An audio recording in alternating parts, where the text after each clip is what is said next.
ल साथी हामी चाहिँ अब भेज बिरयानी खुवाइछ यहाँ बिरयानी बनाउने मान्छे चाहिँ यता हो म्याडम ए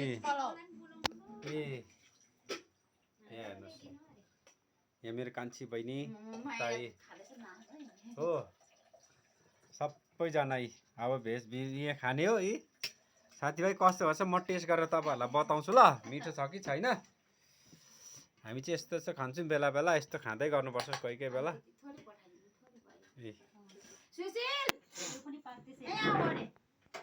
उहाँ अझै मकैको उसिन पाक्दैछ साथीहरू कत्रो हाल्यौ नानी यो त अलिक खन न हौ प्लेटमा हाल्नु लाग्दैन